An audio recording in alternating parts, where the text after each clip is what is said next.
जितनी शक्ति लेकर के व्यक्ति आता है उतनी शक्ति प्रमाण वह उसका उपयोग नहीं कर पाता। परिणाम स्वरूप उसका डाउनफॉल आ जाता है। अच्छे दिन बुरे दिन में बदल जाते हैं और फिर व्यक्ति वो उन अच्छे दिनों को पाने के लिए तरसता है। फिर वो अब लोगों को कहानी सुनाता है, हमारे पूर्वज राजा थे, महाराजा थे, हमारे पूर्वजों के बाद इतनी संपत्ति थी। फिर सुनने वाला कहता वो कहाँ गई? बोले सब बिक गई। वो संपत्ति कहाँ गई? वो राजमहल वगैरह कहाँ गए? बोले सब खत्म हो गए। क्यों हुआ? और आज फिर व्यक्ति उसको पाने के लिए तरसता है। कल मैंने कितना बड़ा उदाहरण दिया था कि व्यक्ति नीचे गिरने के बाद फिर ऊंचाई पर पहुंचने के लिए तरसता है।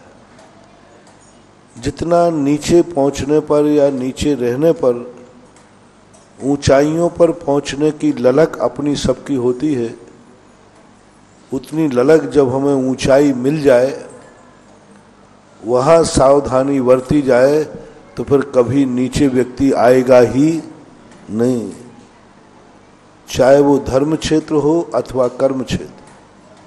हम साधु संत लोग हैं। जितने लोग साधु बनने का भाव करते हैं, जितना सम्मान आप लोग इस मुनि व्रत का करते हैं, कितनी इज्जत करते हैं आप मुनिराज की, कितना आनंदित होते हैं आप मुनिराज को पाकर के। दर्शन करते ही तुम्हारा रोम रोम खिल जाता है।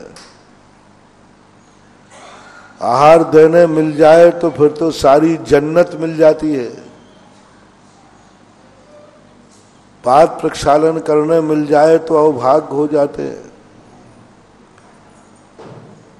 जितना व्यक्ति मुनि को देख करके पाकर के आनंदित होता है, यदि इतना ही अभाग्य जो मुनि बन गया है वो अपने आप को भाग्यशाली माने तो मुनि से अरहंत बनने बिना देर नहीं है।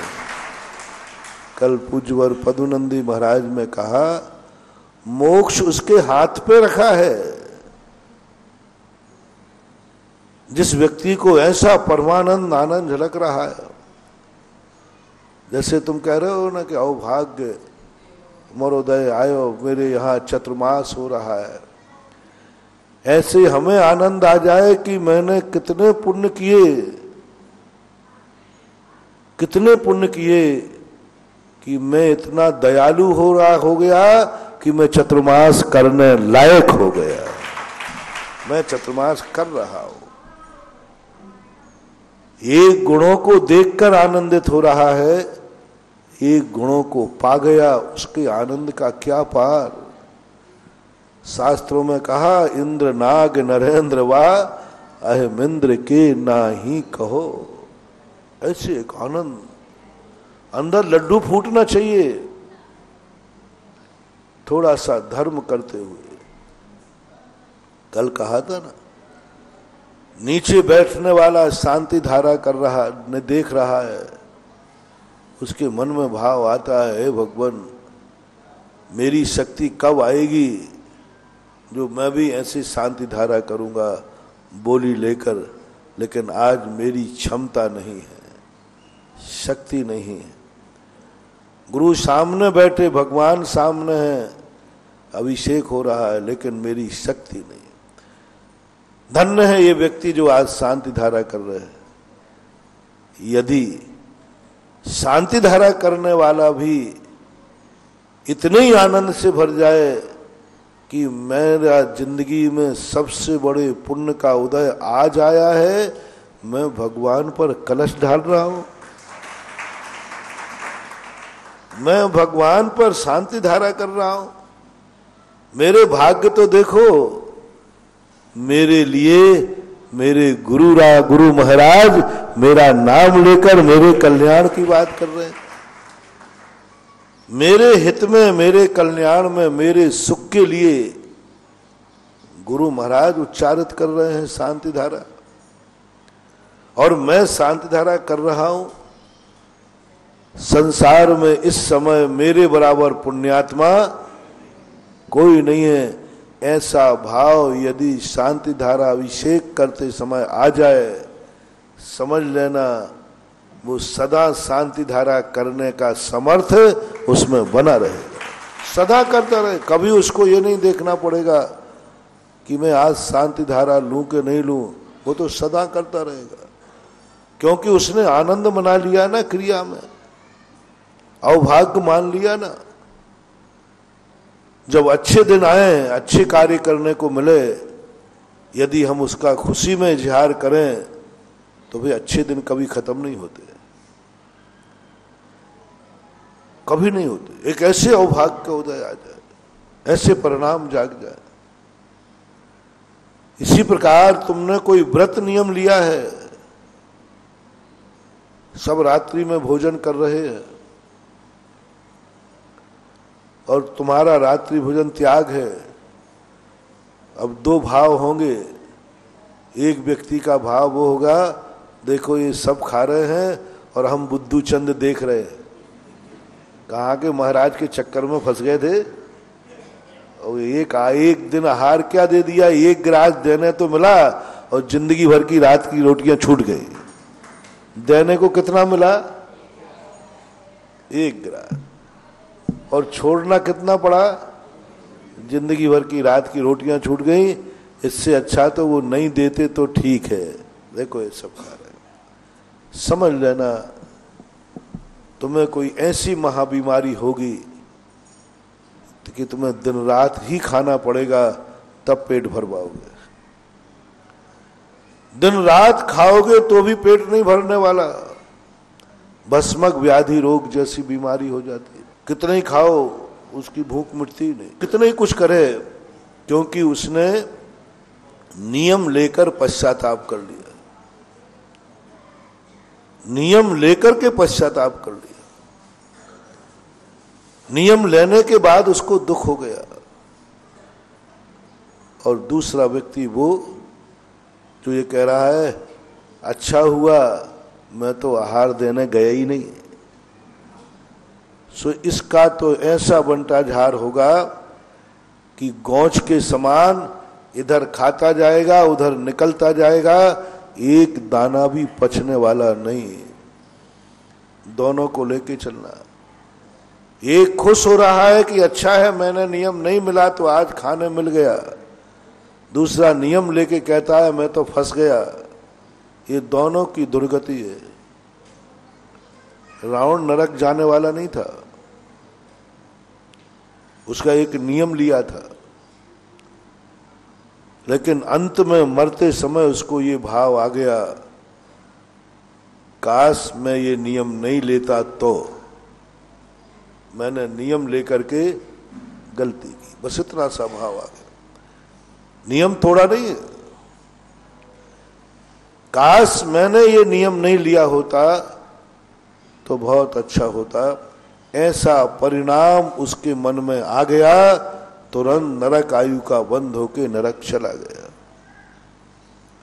क्योंकि शास्त्रों में स्पष्ट उल्लेख है, कोई भी एक छोटा सा भी नियम आपका धार्मिक है तो नरक त्रियंश गति में नहीं जाता। फिर रावण का तो इतना बड़ा नियम था, मुनिराज से लिया था,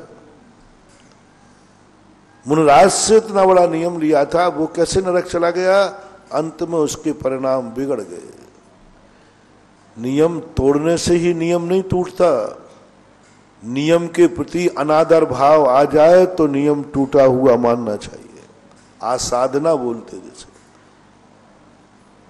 कुचित कजाचित हो जाना अलग चीज है, लेकिन उसके प्रति इतना अनादर भाव आ गया कि ये तक कह दिया मैं तो फंस गया नियम लेकर के।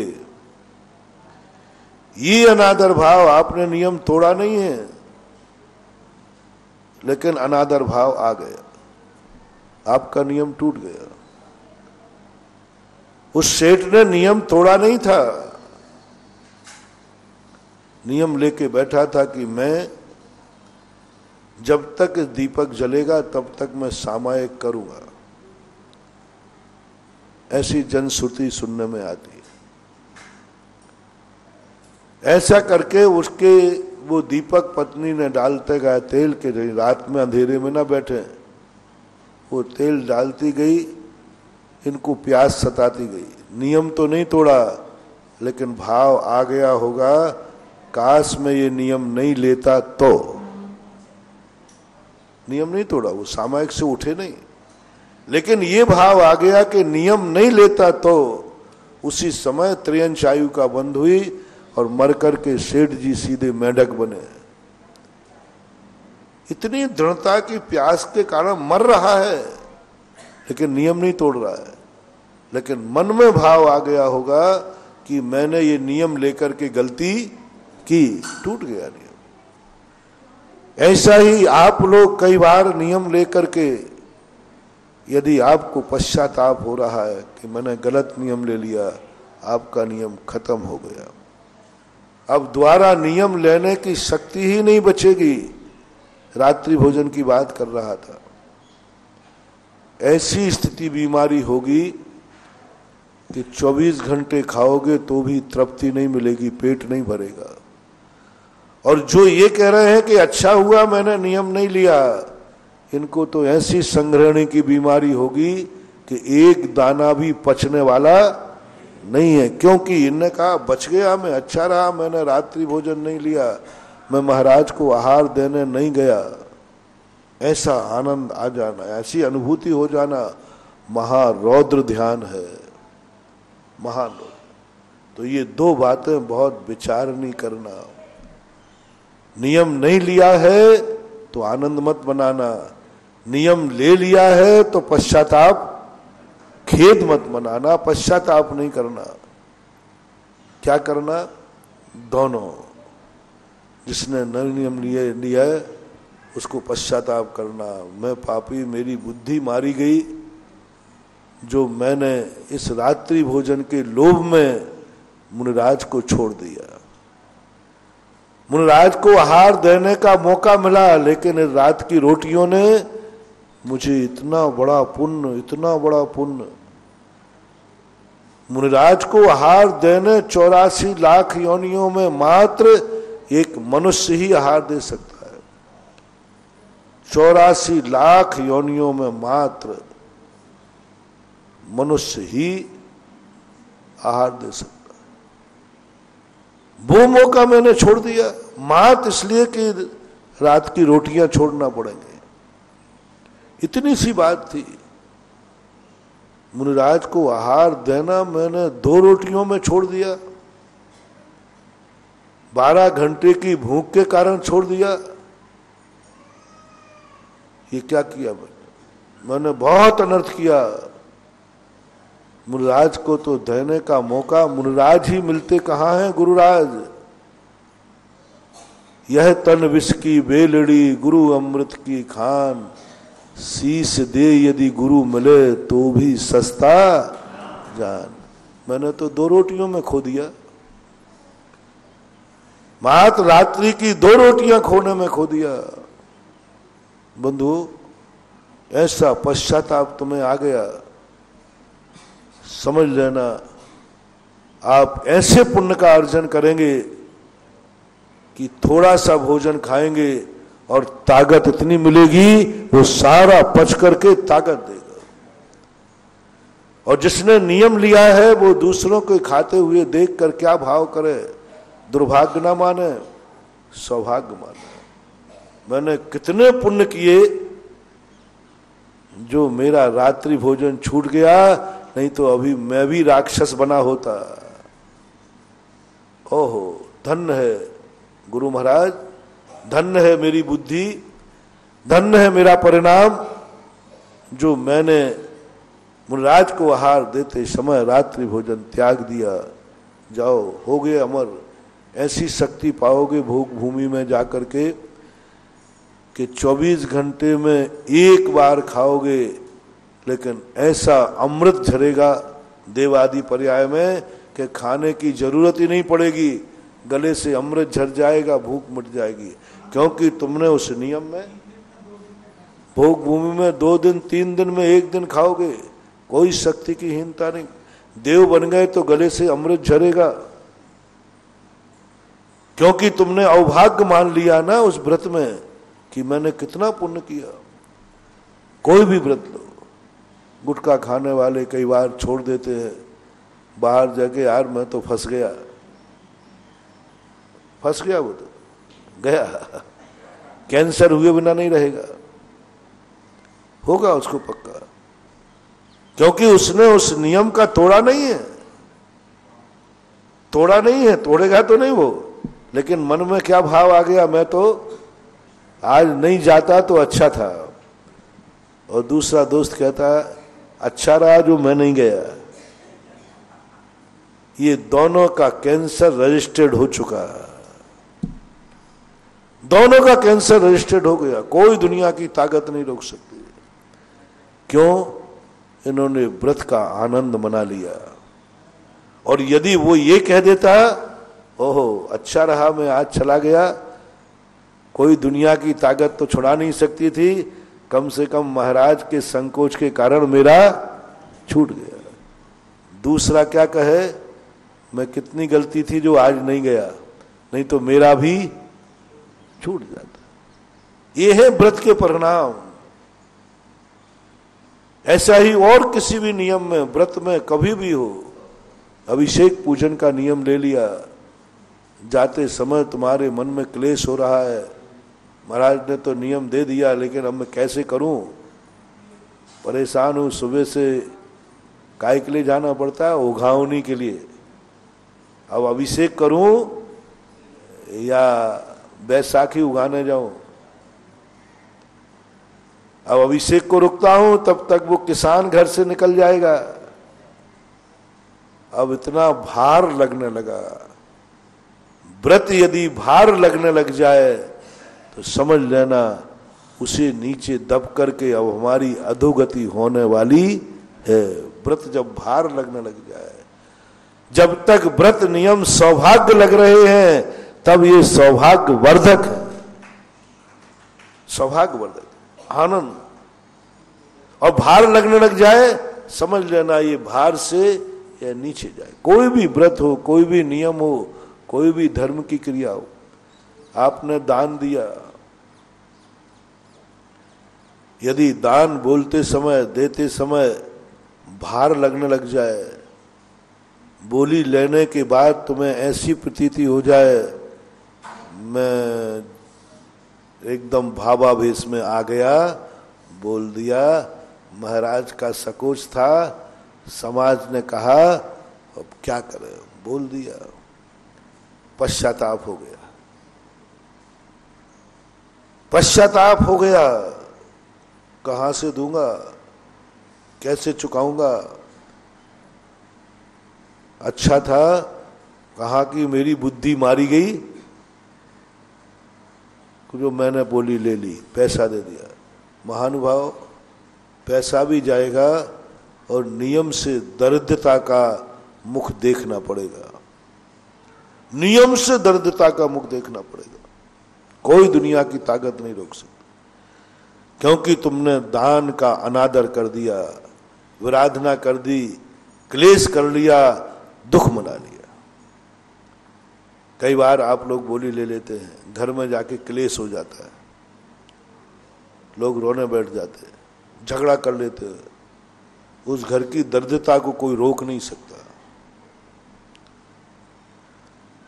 कोई रोक नहीं सकता, क्योंकि तुम्हारे दान देने पर घर ने क्लेश कर लिया, और जिसने क्लेश किया है उसको अपनी जिंदगी में एकाध बार दरिद्रता का मुंह देखना पड़ेगा।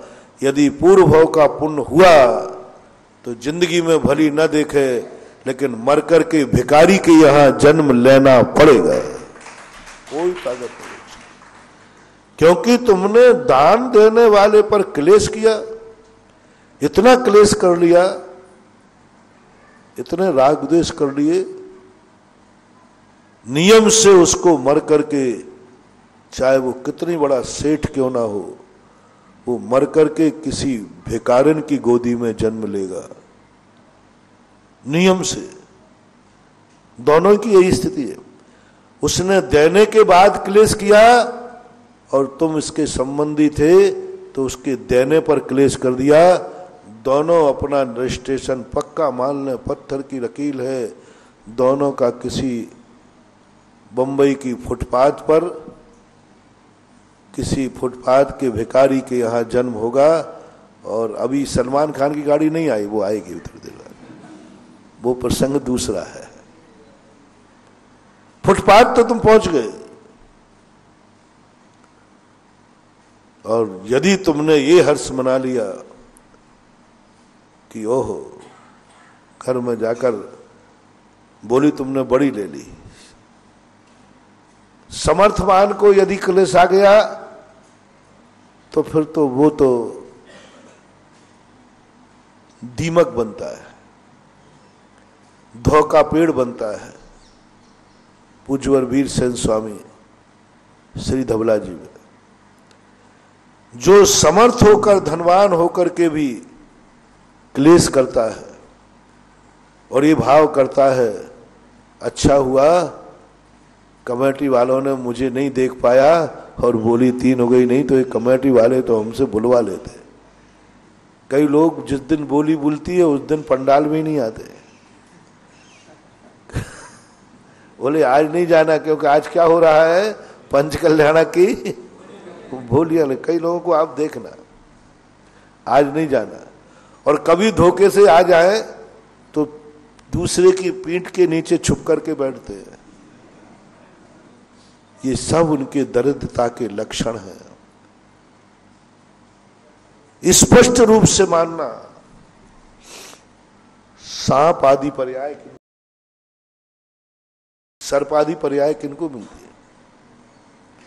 जिनके पास धन दौलत था लेकिन उन्होंने कभी अच्छे कार्यों में लगाने का भाव नहीं किया, उस धन का सम्मान नहीं किया, उस धन से इज्जत नहीं कमाई, उस धन को इज्जत नहीं दिलवाई, ऐसे लोग मरकर सांप होते हैं, धौ होते हैं, दीमक होते हैं, गुबरीला होते हैं। गुबरीला होता है ना, वही गोबर काला होता है, तुम लोगों को नहीं मिलता, हम लोगों को मिलता है, क्योंकि तुम लोग तो आजकल वहां जाते नहीं, हम लोग तो जंगलों में जाते ना। तो एक काला गुबरीला होता है, वो गोबर को, मल को इकट्ठा करता है, इकट्ठा करके पीछे के पैरों से धकेलता है, खाता पीता नहीं है, बस संग्रह करता है। मैं तुरंत समझ लेता हूं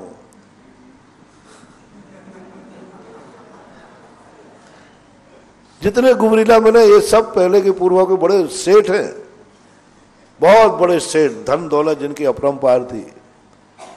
क्योंकि कर्म सिद्धांत जब से पढ़ा तब से गुबरीला को देखकर मुझे तो सेठ याद आता है। बहुत बड़ा सेठ था जिसके पास समर्थ था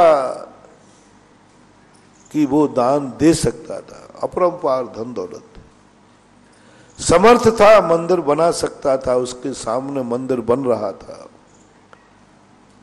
समर्थ था, बना सकता था, गौशाला बन रही थी, अकेला गौशाला बना सकता था, शक्ति थी, शक्तिहीन की बात नहीं कर रहा हूं, समर्थ था, कोई फर्क नहीं पड़ने वाला था, समर्थ था, वो किसी मरीज को बचा सकता था, पैसा था, मरीज दवाई के अभाव में मर रहा था, ये चाहता तो बचा लेता, कुछ भी इसका बिगड़ने वाला नहीं था, लेकिन लोभ के कारण मरीज मरता रहा और ये पैसा रखे रहा।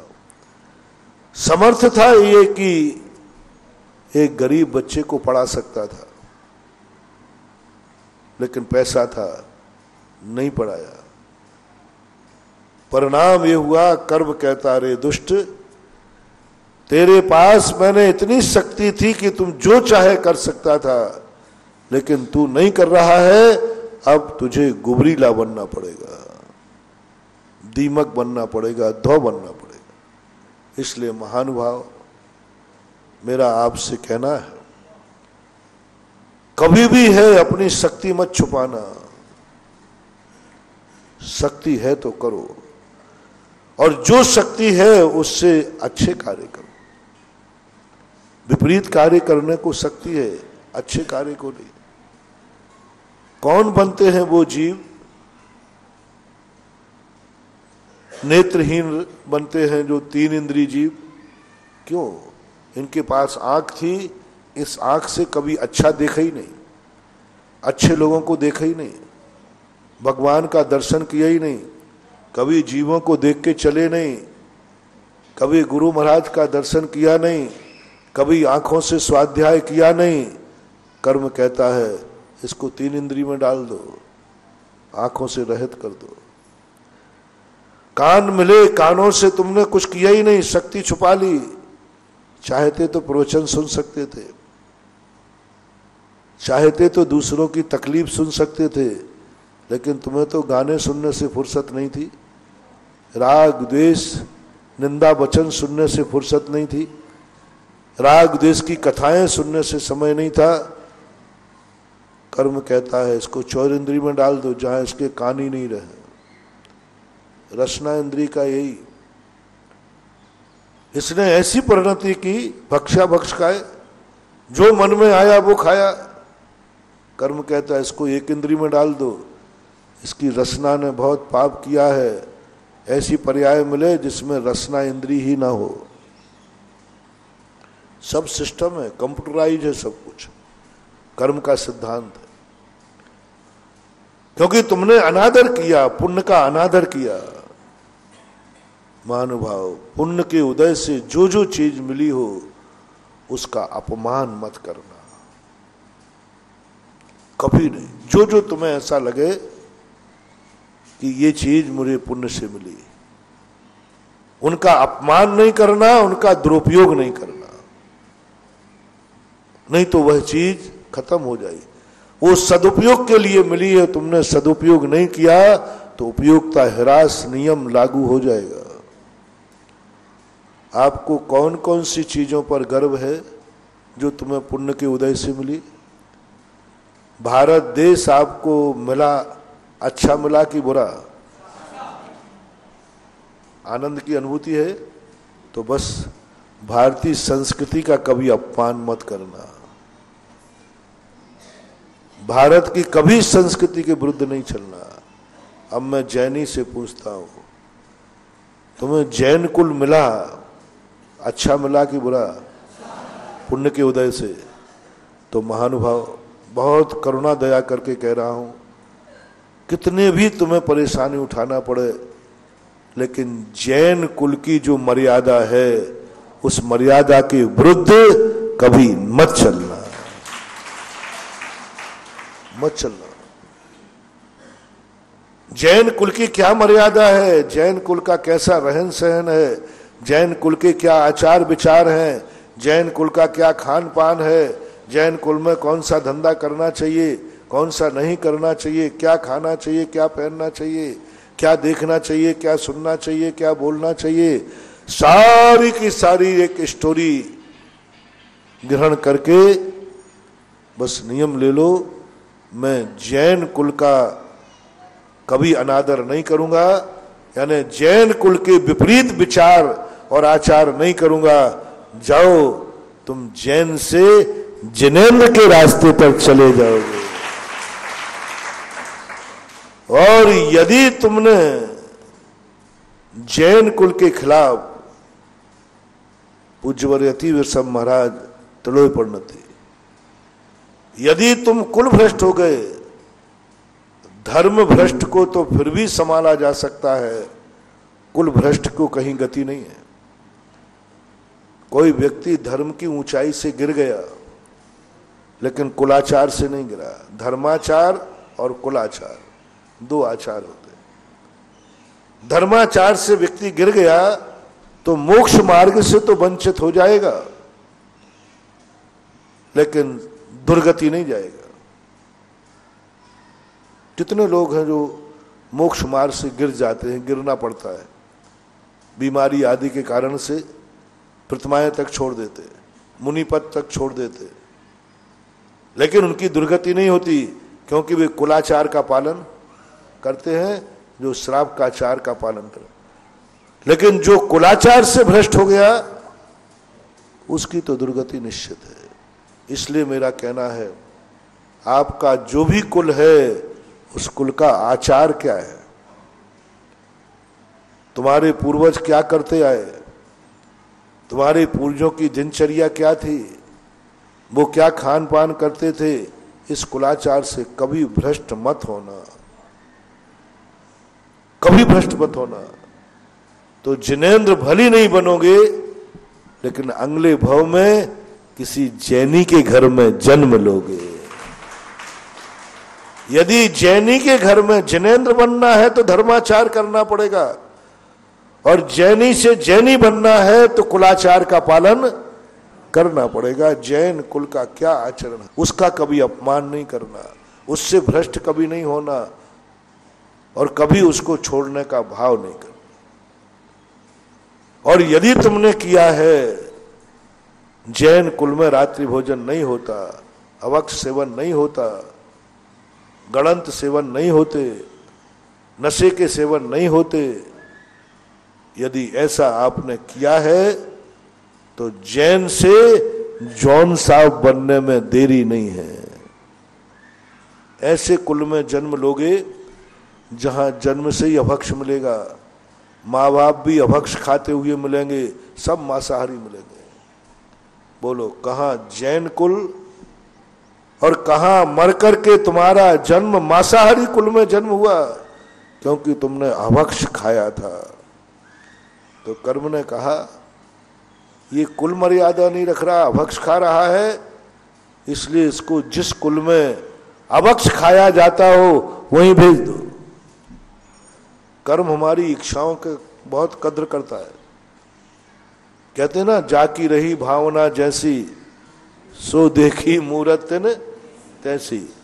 कर्म कहता है तेरी भावना क्या है, बोले मैं तो भक्षा भक्ष सब खाऊंगा, तो कर्म कहता है ठीक है मैं भेजे देता हूं, मैं भेजे देता हूं ऐसे कुल में जहां सारा कुल तुझे जन्म से ही अभक्ष खाता हुआ मिलेगा। रात्रि भोजन तुझे करने का शौक है, मैं ऐसे स्थान पर भेजता हूं, ऐसे कुल में भेजता हूं जहां रात में ही खाया जाता है। निशाचर, बिल्ली, शेर, ऐसी होने में, क्योंकि रात्रि भोजन करने वालों को कर्म कहता है क्यों जैन होकर रात में खा रहे हो, बोले मेरे से नहीं छूटता मैं तो खाऊंगा।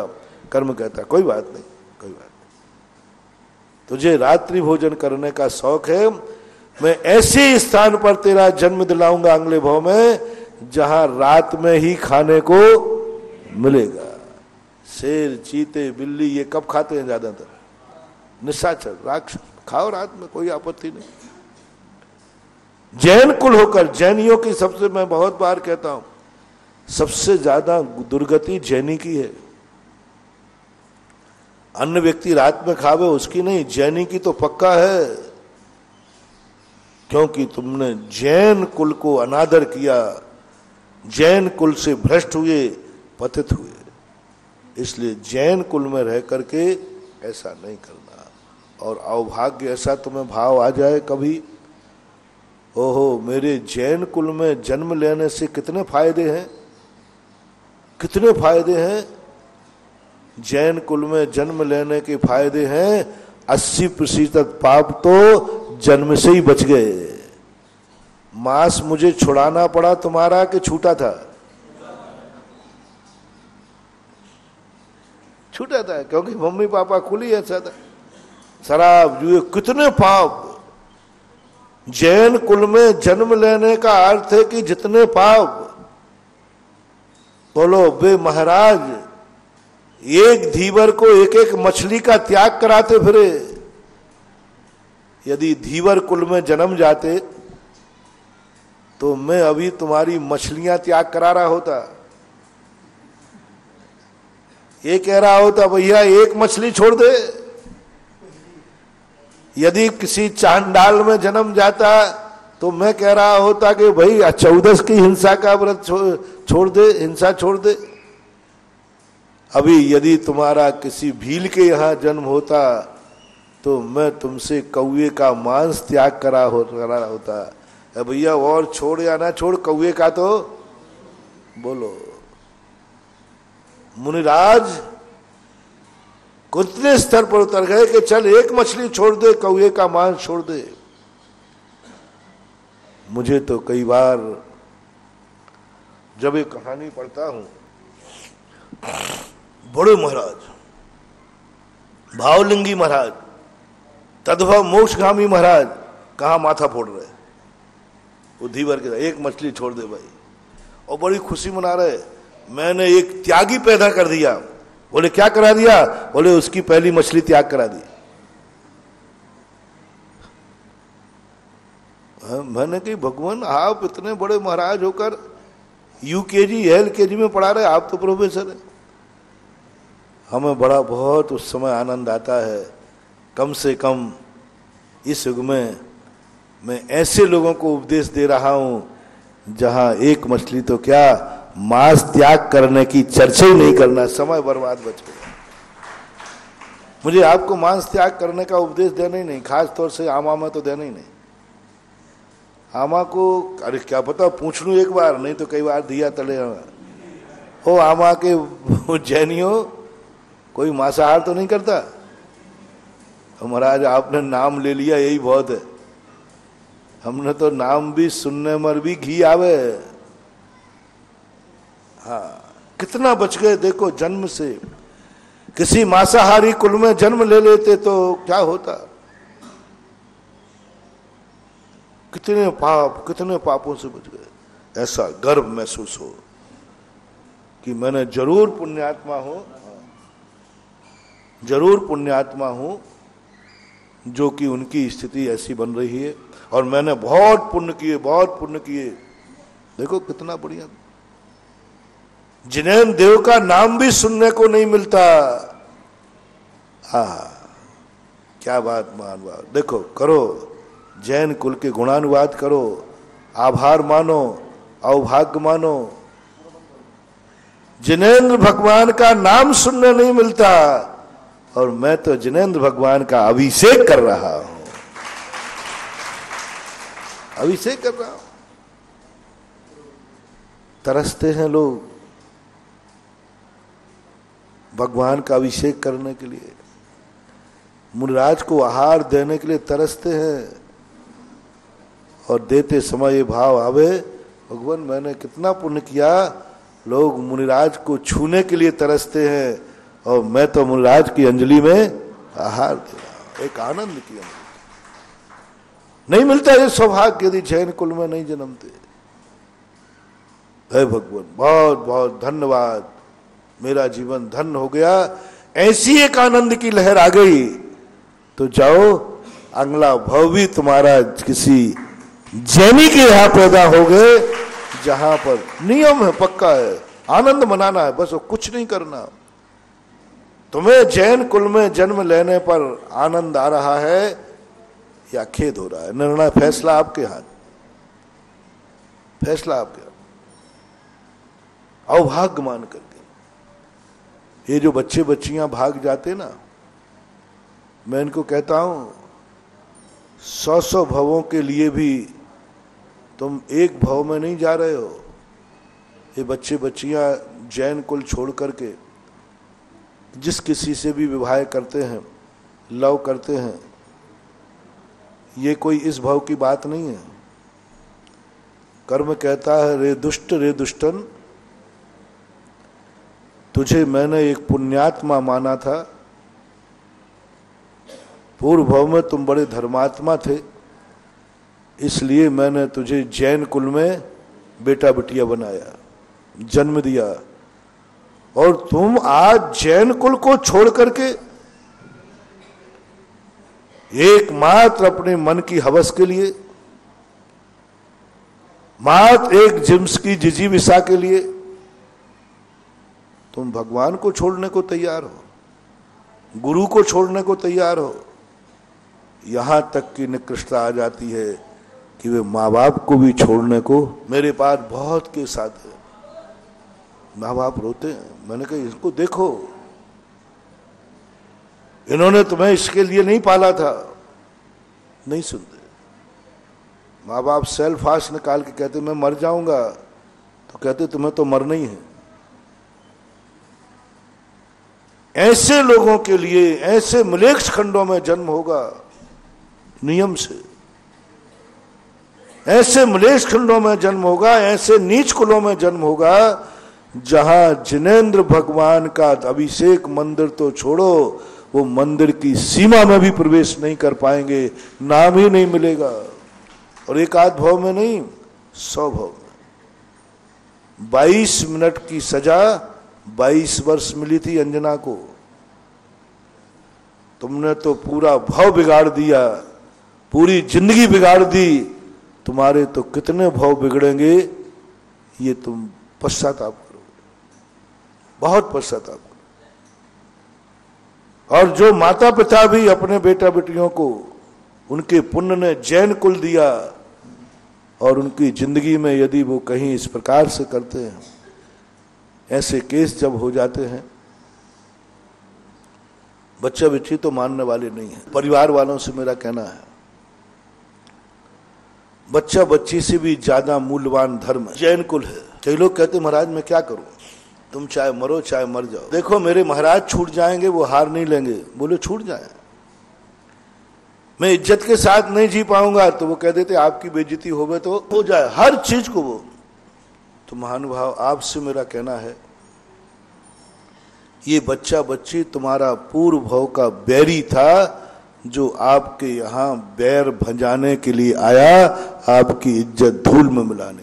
नियम से मानना, जितने बच्चा बच्ची आपकी इच्छा के विरुद्ध में कोई भी कर्म करते हैं, कोई भी विवाह आदि करते हैं, निश्चित समझना पत्थर की लकीर, ये तुम्हारा पूर्व भाव का कोई बैरी या बैरन है, जो तुम्हारा बेटा बिटिया बन करके तुमसे बदला लेने आया है। तुम्हारी इज्जत धूल में मिला देगा, तुम्हारा धर्म छुड़ा देगा। ये तक कह दिया तू कल मरते थे तो आज मर जाओ, समझ लेना कोई खूंखार अपराधी है।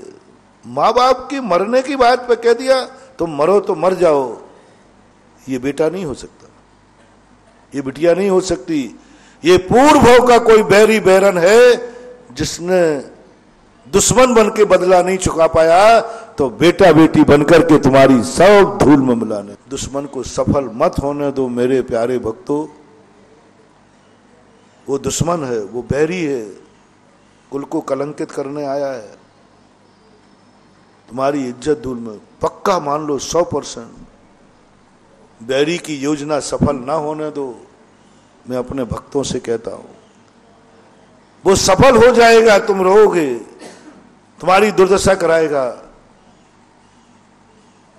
अभी तक तो तुम्हारा मोह था, सावधान हो जाओ, गुरु की वाणी को पत्थर की लकीर मान लो।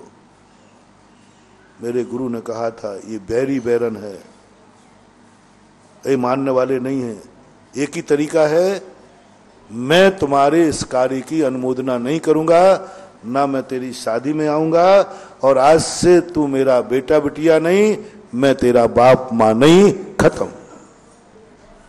बस दुश्मन फेल हो गया, दुश्मन की योजना फेल हो गई। दो तुम्हें भ्रष्ट करने आया था, तुमने उसी को त्याग दिया। बोले जाओ ठीक, बैरी की योजना सफल मत होने देना मेरे भक्तों, कभी नहीं होने देना। पक्का बैरी है, तुरंत कह देना ठीक है, मैंने समझा लिया, सब कुछ कर लिया। कई भक्त आते हैं, मैं भी समझाता हूं, वो नहीं समझता, पर भक्तों से कहता हूं अब तुम अपने आप को बचा लो, नहीं तो ये बैरी तुम्हारा बदला लेगा। खत्म, उसी दिन से संबंध खत्म, ये दरवाजा आपके लिए बंद, और ना हमारा तुम्हारा कोई संबंध। इतना जरूर कर लेना, उस बैरी की योजना फेल हो जाएगी, और तुम्हारी इतनी जय जयकार होगी, सारे ब्रह्मांड की शुभ वर्गणाएं कहेंगी, ओहो इसने मुनिराज को नहीं छोड़ा, बेटा को छोड़ दिया। लो गुरु कृपा, लो जन्म जन्म तक गुरु। अब तुम्हें ऐसा गुरु मिलेगा, हम लोग तो छोड़ो, तुम्हारा गुरु बनेगा साक्षात गणधर परमेष्ठी, साक्षात परम गुरु अनंत देव गुरु बनेंगे। क्योंकि तुमने कहा बेटा गुरु की आज्ञा होगी तो फिर मैं मंजूरी दे दूंगा।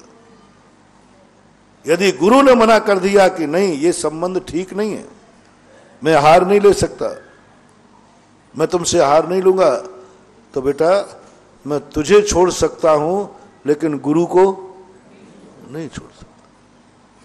बस इतना जैसे तुमने दृढ़ता दिखाई, सारे ब्रह्मांड का पुण्य तुम्हारे लिए घेर लेगा और कहेगा जिसने गुरु के लिए बेटा छोड़ दिया, बिटिया छोड़ दी, जाओ।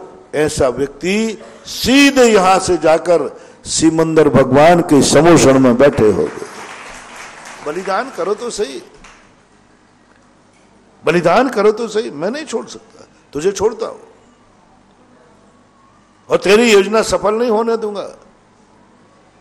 लेकिन तुम व्यामोह में पड़ करके वो दुश्मन की योजना सफल होने देते हो और तुम शादी, कम से कम तुमसे नहीं रुक रहे हैं तो तुम उस शादी में मत जाना, उसकी शादी ठाट बाट से मत करना, उसकी शादी में बाजे मत बजाना। जो जो ऐसी शादियों में जाते हैं, कई रिश्तेदार चले जाते, जो जो ऐसी शादियों में जाते हैं उनका भी जैनत खत्म, उनके साथ उसकी भी वही गति होगी, जैन से जौन बनेगा, वो मांसाहारी कुल में पैदा होगा। क्योंकि तुम बारात में गए थे, तुम ऐसे की बारात में गए थे, आर्य मंदिर में जाके शादी कराई थी ना, कोर्ट में शादी करा दी थी ना, तुम कोई लिहाजे बच गए थे कि नहीं जाना ही पड़ेगा, क्योंकि वो कुल को भ्रष्ट करके जा रहा है, मां बाप को रुला के जा रहा है। तो महानुभाव आपसे एक ही कहना है, यदि आप अपनी संतान की रक्षा करना चाहते हैं तो एक ही नियम ले लें, कुल मर्यादा के विरुद्ध में जो शादी वाह करेगा, चाहे वो मेरा बेटा भी बिटिया क्यों ना हो, मैं उसकी शादी में शामिल नहीं होऊंगा, अनुमोदना भी नहीं करूंगा, नहीं जाना, अनुमोदना भी नहीं, जाना ही मत। और यदि चले गए तो आपकी भी वही गति है, 100 भवों तक जैन कुल में जन्म लेने को तरसोगे और 100 भवों तक मिलेक्स खंड में तुम्हारा जन्म होगा, जहां नीच कुलों में जन्म होगा, जहां तुम्हारे लिए हर व्यक्ति छुआछूत कह के टालेगा। अनादर मत करना, ये भाग्य मानना। मैना सुंदरी ने कुछ नहीं पूछा, कोड़ीपति तुम्हारा देवता कौन है, बस कुछ नहीं पूछा, ये नहीं पूछा कितने सुंदर हैं, तुम्हारा देवता कौन है, बोले जिनेन देव। तुम्हारा गुरु कौन है, निर्ग्रंथ। तुम्हारी माता कौन है, जिनवाणी। उसने बरमाला डाल दी, बोले बस इससे ज्यादा कुछ नहीं चाहिए मुझे, इससे ज्यादा मुझे कुछ नहीं चाहिए। हम दोनों का देवता एक हो, मेरा गुरु एक हो और मेरा नमोकार मंत्र हो। जाओ बेटा जाओ, कुछ नहीं, चिंता मत करो, बस 2 चीजें देखना। कुलाचार पूज्यवर जिनसेन स्वामी ने महापुराण में कहा, किसी से संबंध बनाते समय सबसे बड़े कुलाचार आचार विचार देखना, आचार विचार देखना, कुछ नहीं देखना, धन दौलत नहीं देखना, बीमारी नहीं देखना, काला गोरा नहीं देखना, लूला लंगड़ा मत देखना, ये सब चीजें कोई मायना नहीं रखती हैं। तुम ये देखना हम दोनों के परिवारों के आचार विचार एक हैं कि नहीं। उसमें शुरुआत करो, तुम्हारा भगवान कौन है, सबसे पहला। दोनों का भगवान एक है। कल के दिन जब संकट आएगा, 2 व्यक्ति मिलकर के भगवान को पुकारेंगे, भगवान एक बार नहीं 3 बार तुम्हारी सहायता करेगा। और दोनों के भगवान अलग अलग हो तो एक बुलाएगा एक को और एक बुलाएगा एक को, दोनों ही नहीं आना। दोनों का मंत्र एक हो, जब संकट आएगा दोनों मिलकर के नमोकार मंत्र पढ़ना। दोनों का गुरु एक हो। बस ये 3 चीजें आप पूछ लेना और जो ये तीन चीजें पूछ करके संबंध करता है, जाओ उसके लिए कुछ जिंदगी में कैसी भी कुछ भी चीज मिले उसका भविष्य बिगड़ नहीं सकता। मैना सुंदरी कहती कोड़ी हुआ तो क्या हुआ, जिनेंद्र का ही भक्त तो है, कोड़ी हुआ तो क्या हुआ, मेरे गुरु का ही तो शिष्य है, कोड़ी हुआ तो क्या हुआ, मंत्र तो नवोकार मंत्र ही पढ़ता है, सब संभाल लूंगा। ये सबसे पहले आचार विचार में एकता होना चाहिए, इसका अनादर कभी मत करना। इसी प्रकार जब भी बात मैं अपने तुम्हारी पे नहीं कह रहा हूं, हम मुनि व्रत का सबसे बड़ा आनंद क्या है, व्रत लेने में कोई आनंद नहीं है, व्रत लेने के बाद आपको खुशी कितनी हो रही है। दान देने में आनंद नहीं है, जो मैंने पहले कहा था, दान देने में आनंद कितना आ रहा है, भगवान के दर्शन करने में पुण्य नहीं है। तुम्हारी आंख जैसे ही भगवान पर पड़ी तो तुम्हारे मन में आनंद कितना आया। इसलिए दर्शन करने के पहले ही कहा जाता है अवभाग्य, बस ये है पुण्य, ये है पुण्य, इसमें होती है पुण्य की वृद्धि। अवभाग्य, तुमने व्रत ले लिया, नियम ले लिया, लेकिन आनंद कितना आया, कितना ही दान दे दो ना, आनंद कितना आया। मान लो शक्तिहीन थे, अब महाराज शक्तिहीन हूं और कभी आप जैसे महाराजों से कभी पानी पे चढ़ जाऊं, क्योंकि आप प्रोचन ही ऐसे देते हो कि मन करता है मकान बेच करके बोली ले लूं। आप प्रोचन ही ऐसे देते हो कि हम लोगों की शक्ति नहीं होते हुए भी ले लेते।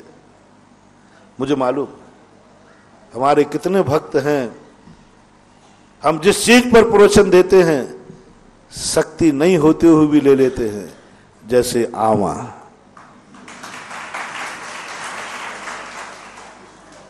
सभी की नहीं कहूंगा, कुछ तो कंजूस यहां भी है, कुछ लोग शक्ति होते हुए ले लेते। महाराज शक्ति नहीं है वो, पर मैंने कोई बोली ले ली, दान बोल दिया, तो फिर तो महाराज क्लेश हो गई, फिर तो बाद में ये आई गई कि मैं फंस गया, आज नहीं जाता था। और महाराज घर में भी कलह होगी, घर वाले कहेंगे चुकाऊंगा कहां से, ले तो आए, अब तुम कहना मैं क्या करूं, महाराज ने प्रोत्साहन ही ऐसा दिया, मैंने ले लिया। तो घर वाले कहेंगे वो ठीक है, लेकिन चुकाओगे कैसे। सुनो अब मैं बता देता हूं कैसे चुकाओगे, मेरे पास चिंता मत करना, आप तो समस्या पैदा करो, समाधान मेरे पास है। अब आपके मन में क्लेश आया विनोद भैया, हाँ बगालत करना कि महाराज उसके पास चुकाने को है ही नहीं,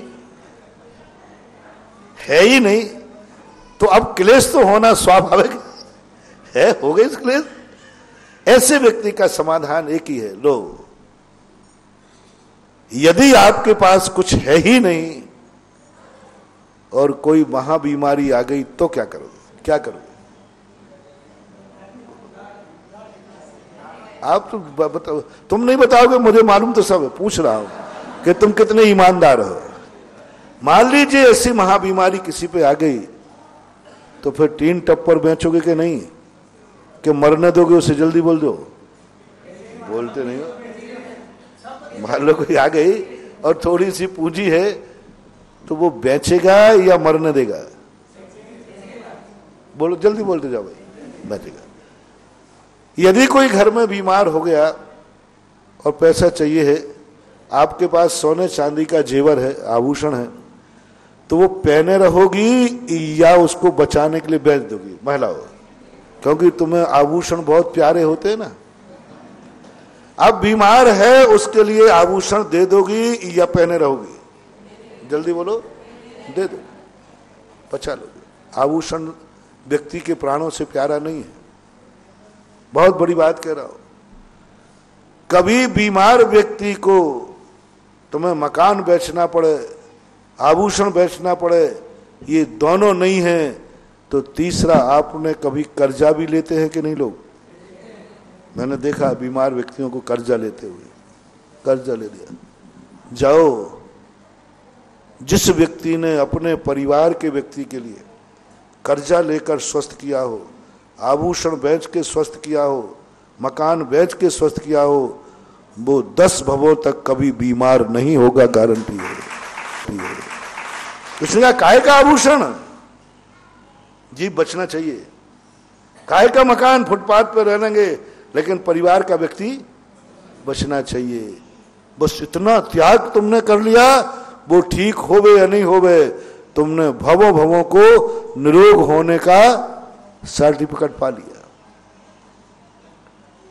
ऐसा ही, बस ऐसे ही। ओ गरीब लोगों, कभी मेरी महाप्रवचन से भावावेश में आ जाओ तो मुझे कोसना मन, नहीं तो बेटा हाँ क्या कहना, कोई बात नहीं। कोई बीमारी आ जाती, कोई व्यापार धंधे में घाटा लग जाता, बोलो पापी लोग, कितने पापी लोग, जुआरी लोग, जुआ खेलने में मकान बिक जाते हैं। बिकते हैं जुआरियों के कि नहीं? जुआरियों के मकान पाप में। शराबियों के महिलाएं सिर फोड़ करके मंगलसूत्र ले जाते हैं, ले जाते कि नहीं? शराब पीने वाले अपनी मां का, अपनी पत्नियों के सिर फोड़कर आभूषण ले जाते हैं और उनको उतार के तुम्हें देना पड़ता है। पापियों के पाप के कारण इस मैक्सी देखो क्या क्या करते हैं। घर जायदाद बिक जाती है, गंजेड़ों से, भंगेड़ों से, जुआरियों से, शराबियों से। कम से कम मेरे तो अभाग्य हैं ओ देवियों, कभी तुम्हारा पति बोली ले लेवे, शक्ति ना होवे तो बस एक गर्व से कहना, पति कहे क्या करूं मैंने ले लिया, घबराओ मत। ना जाने कितनी की पत्नियों के पति जुआ में आभूषण बेच देते हैं, शराब पी पी करके बेच देते हैं। मेरे भाग्य हैं कि आज मेरे आभूषण बिकेंगे तो पति के धर्म के कारण बिकेंगे, लो ले जाओ, चिंता मत करो। ना जाने कितनी पत्नियों ने जुआरियों के पैसे के लिए आभूषण दिए, शराबियों के लिए दिए, धंधे पानी में घाटे पड़ गए तो सारे आभूषण बिक गए। आज मेरे आभूषण दान के लिए बिकेंगे, आज मेरे आभूषण दान के लिए बिकेंगे। मैंने कितना पुण्य किया कि आज मेरा आभूषण बिका भी तो धर्म के लिए बिका।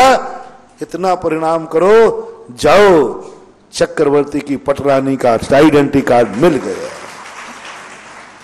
अब तुम ऐसे कुल में पैदा होगी या होगी जहां तुम दोनों हाथ से उलीचोगे तो भी अक्षय निधि खत्म होने वाली नहीं, क्योंकि तुमने एक बार धर्म के लिए आभूषण बेच दिए। एक बार धर्म के, हजारों भाव तक की मैं इंतजाम कर रहा हूं। एक बार धर्म के लिए तुमने क्लेश नहीं किया, धर्म के लिए मकान बेचने को तैयार हो गए, प्लाट बेचने को तैयार हो गए, आभूषण बेचने को तैयार हो गए, और गर्व से कोई कहे और ले लो बोली, रोड पे आ गए तो गर्व से कहना दुनिया तो पापों से रोड पे आती है, मैं तो पुण्य से रोड पे आया हूं।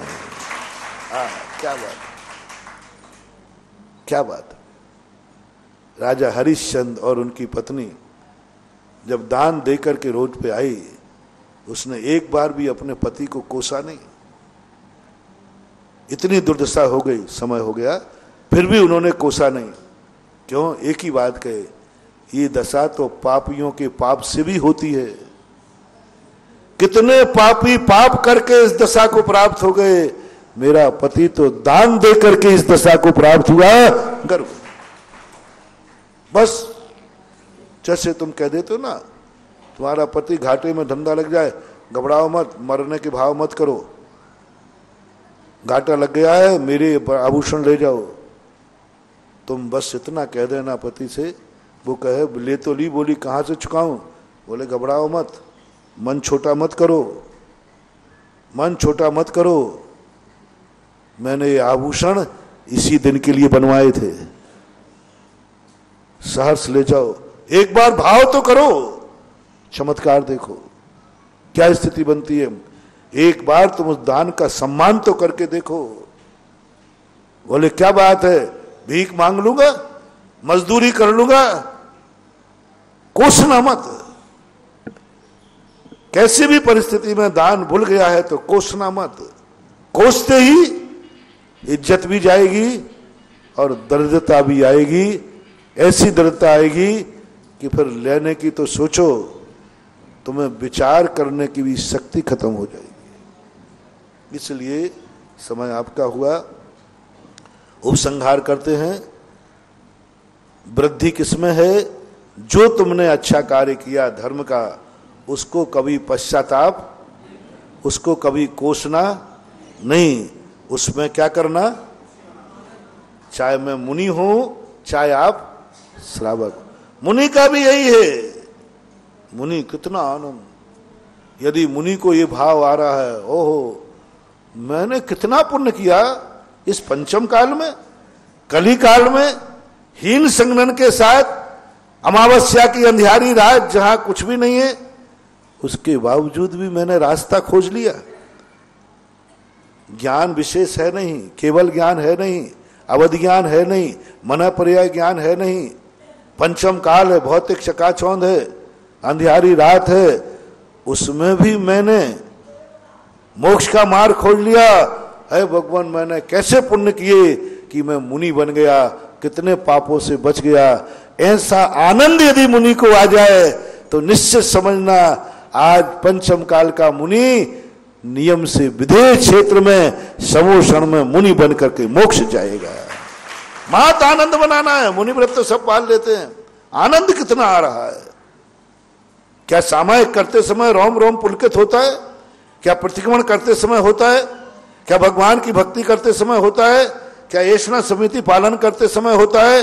क्या मुनि की हर क्रिया पढ़ते समय यदि मुनि का रोम रोम पुलकित हो रहा है तो ये मुनि का डाउनफॉल नहीं आएगा, ये मुनि पद अरहंत में बदल जाएगा। महावीर भगवान की जय।